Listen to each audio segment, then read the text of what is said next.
Welcome to সহজ ইতিহাস। আমরা আজ থেকে জেনারেল পেপার নেট সেটের জন্য পিওয়াইকিউ প্র্যাকটিস করব এবং এগুলো আমরা বিস্তারিতভাবে আলোচনা করব।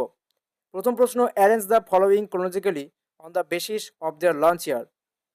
স্বয়ংপ্রভা, কৃষি দর্শন, জ্ঞান দর্শন, পিএমই বিদ্যা। আমরা এই বিষয়গুলো নিয়ে বিস্তারিত আলোচনা করছি। কৃষি দর্শন, যেটি মূলত সূচনা হয়েছিল 26 জানুয়ারি 1967 সাল। কৃষি দর্শন ভারতের রাষ্ট্রীয় সম্প্রচার মাধ্যমে দূরদর্শনের একটি কৃষিভিত্তিক টেলিভিশন অনুষ্ঠান, যা 26 জানুয়ারি 1967 সালে সম্প্রচারিত হয়। এটি ভারতের টেলিভিশন ইতিহাসে অন্যতম একটি প্রাচীন ও দীর্ঘস্থায়ী অনুষ্ঠান হিসেবে স্বীকৃত। এই কর্মসূচির প্রধান উদ্দেশ্য ছিল কৃষকদের আধুনিক কৃষি প্রযুক্তি, উন্নত চাষাবাদ পদ্ধতি, সেচ ব্যবস্থা, ফসল সংরক্ষণ এবং গ্রামীণ উন্নয়ন সংক্রান্ত জ্ঞান প্রদান করা। কৃষি দর্শন মূলত গ্রামীণ জনসংখ্যার আর্থ সামাজিক উন্নয়নকে ত্বরান্বিত করার লক্ষ্যে পরিকল্পিত হয়েছিল। প্রাথমিকভাবে ডিডি ন্যাশনালে সম্প্রচারিত হলেও পরবর্তীকালে ডিডি কিষাণ চ্যানেলেও সম্প্রচার শুরু হয়। বর্তমান সময়েও এই অনুষ্ঠান সম্প্রচারিত হচ্ছে। এটি ভারতীয় গণমাধ্যম ও কৃষি শিক্ষার ক্ষেত্রে একটি গুরুত্বপূর্ণ মাইল ফলক হিসেবে বিবেচিত। পরবর্তী হচ্ছে জ্ঞান দর্শন, যেটিও কিন্তু 26 জানুয়ারি 2000 সালে কিন্তু সূচনা হচ্ছে। জ্ঞান দর্শন ভারতের প্রথম নিবেদিত শিক্ষামূলক টেলিভিশন চ্যানেল, যা 26 জানুয়ারি 2000 সালে চালু হয়। Ministry of human resource development সেই সময়কার কিন্তু তথ্য সম্প্রচার মন্ত্রণালয় এবং প্রেস ভারতী এবং Indira Gandhi national open university যৌথ উদ্যোগে প্রতিষ্ঠিত হয়েছিল। এমএইচআরডি এখন বর্তমানে নাম কি, কমেন্টে জানান। এখানে ইগনুকে নোডাল সংস্থা হিসাবে দায়িত্ব পালন করা হয়। এই চ্যানেলটি 24 ঘন্টা শিক্ষামূলক অনুষ্ঠান সম্প্রচার করে, যা স্কুল, কলেজ, বিশ্ববিদ্যালয় পর্যায়ের শিক্ষার্থীদের জন্য উপযোগী। এর মাধ্যমে বিভিন্ন বিষয়ভিত্তিক পাঠদান, লেকচার, আলোচনা ও প্রশিক্ষণমূলক কন্টেন্ট প্রচার করা হয়। পরবর্তীকালে জ্ঞান দর্শন একাধিক উপচ্যানেল যেমন জিডি, জ্ঞান দর্শন 1, জ্ঞান দর্শন 2 এগুলো সম্প্রসারিত হয়। 2014 সালের পর এর কাঠামো ও কার্যক্রমে বেশ কিছু পরিবর্তন দেখা দেয়। এটি ভারতের দূরশিক্ষা ব্যবস্থার এক গুরুত্বপূর্ণ ভূমিকা পালন করেছে। পরবর্তী অপশন হচ্ছে স্বয়ংপ্রভা, যেটি 9 জুলাই 2017 সালে লঞ্চ করা হয়েছিল। এটি প্রথমে যখন শুরু হয় তখন 32টি ডিটিএইচ অর্থাৎ ডিরেক্ট টু হোম চ্যানেল দিয়ে শুরু হয়েছিল, কিন্তু বর্তমান 2026 সালে এটি 40টিরও বেশি চ্যানেল রয়েছে এবং যা 9 জুলাই 2017 সালে তৎকালীন রাষ্ট্রপতি ছিলেন আমাদের প্রণব মুখার্জি, তিনি উদ্বোধন করছেন। এবং সেই সময় আমরা দেখছি যে বর্তমান যেটা উদ্যোগ এমওই, যেটা আগের নাম ছিল আমি আগেই বলেছি এমএইচআরডি, তার অধীনে গৃহীত হয়েছিল। এবং এই অনলাইন শিক্ষা মঞ্চ, যেটি সবসময় কিন্তু শিক্ষামূলক কন্টেন্ট এবং ভিডিও লেকচার, টিউটোরিয়াল ও পাঠ্যসূচি ভিত্তিক প্রোগ্রাম তারা কিন্তু সম্প্রচার করে যাচ্ছে। পরবর্তী বিষয় হচ্ছে পিএমই বিদ্যা, অর্থাৎ এটিও কিন্তু মে মাসের 2020 সালে লঞ্চ করলো এবং একটি মূলত সম্মানিত একটা ডিজিটাল শিক্ষা কর্মসূচি।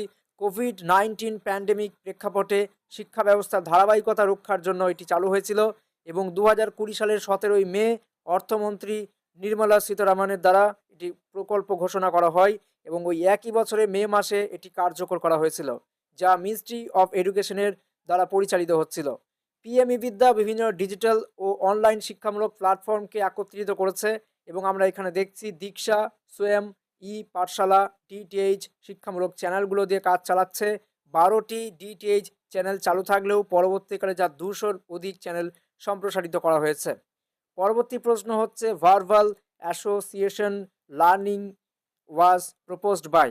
এখানে 4টি নাম আছে, মেল্টন, ক্রনবেচ, থর্নডাইক এবং গ্যাগনে, এবং এক্ষেত্রে উত্তর হবে আমাদের রবার্ট এম গ্যাগনের এই প্রস্তাব দিয়েছিলেন।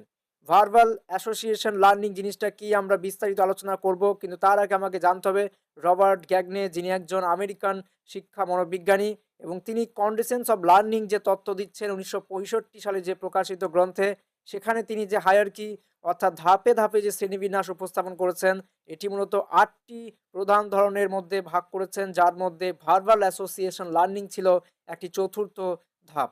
এবং সেখানে আমরা দেখতে পাচ্ছি যে এটি মূলত 8 প্রকার। সেই 8 প্রকার কি কি? সিগন্যাল লার্নিং, যেটাকে বলা হচ্ছে সংকেত শিখন; স্টিমুলাস রেসপন্স লার্নিং, উদ্দীপক প্রতিক্রিয়া শিখন; chain learning; verbal association learning আমাদের যেটা প্রশ্নের মধ্যে রয়েছে।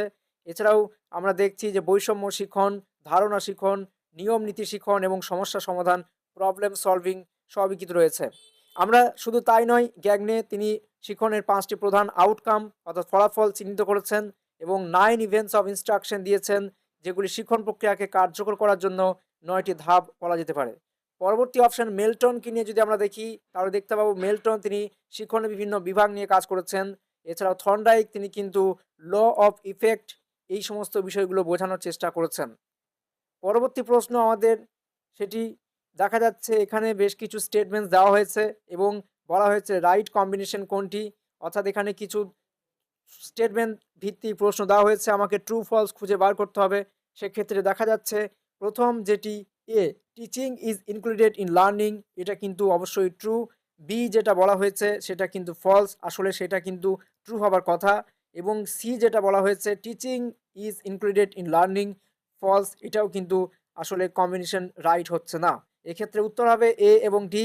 যদি আমরা দেখি যে teaching is included in learning, অবশ্যই এটা কিন্তু একটি সঠিক। বি সেটা ভুল, সি সেটাও ভুল, ডি সেটা কিন্তু ঠিক।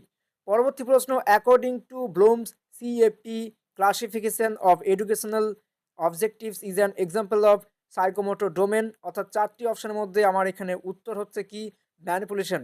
তাহলে কেন ম্যানিপুলেশন হচ্ছে আমি বিস্তারিতভাবে জানাচ্ছি। বেঞ্জামিন ব্লুম যিনি ছিলেন, তার সহকর্মীরা মিলে 1956 সালে আমরা দেখছি এডুকেশনাল অবজেক্টিভসের উপর শ্রেণীবিন্যাস করতে গিয়ে তিনি সংক্ষেপে যেটাকে বলা হচ্ছে সিএপি, মানে হচ্ছে কগনিটিভ ডোমেন, এফেক্টিভ ডোমেন, এবং পি মানে হচ্ছে সাইকোমোটর ডোমেন।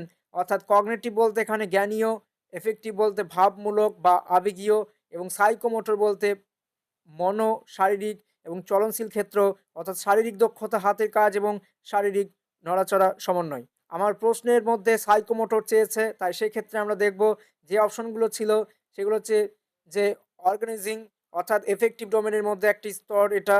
এবং পরবর্তীকালে আমরা যেটা দেখছি যে অ্যাপ্লিকেশন, সেটিও কিন্তু কগনিটিভ ডোমেনের মধ্যে রয়েছে।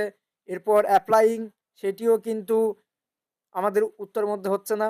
ম্যানিপুলেশন যেটি রয়েছে সেটা কিন্তু একটি সাইকোমোটরের মতো অন্তর্গত। এটা যদি আমরা বিস্তারিত জানি তাহলে দেখব সাইকোমোটর ডোমেনের শারীরিক দক্ষতা বিকাশ পাচ্ছে। এখানে শিক্ষার্থী নির্দেশনা অনুসরণ করে হাতের কাজ, যন্ত্রপাতি ব্যবহার বা শারীরিক ক্রিয়া অর্থাৎ সম্পাদন কিন্তু করছে। অর্থাৎ ম্যানিপুলেশন শব্দটি সরাসরি কোনো শারীরিক বিষয়কে বা যন্ত্রপাতি বা নিয়ন্ত্রণ ব্যবহার বোঝাচ্ছে, তাই এটি সাইকোমোটর ডোমেনের একটি উদাহরণ কিন্তু হচ্ছে। যদি এই ধরনের ক্লাসগুলো ভালো লাগছে তাহলে বলুন, তাহলে আমরা অবশ্যই এই পিওয়াইকিউগুলো আরও বিস্তারিতভাবে আলোচনা করার চেষ্টা করব। যে সকল ছাত্রছাত্রী এই ধরনের পিডিএফগুলো পেতে চাইছেন তারা আমাদের সঙ্গে যোগাযোগ করুন, যে হোয়াটসঅ্যাপ নাম্বার দেওয়া রয়েছে সেখান থেকে।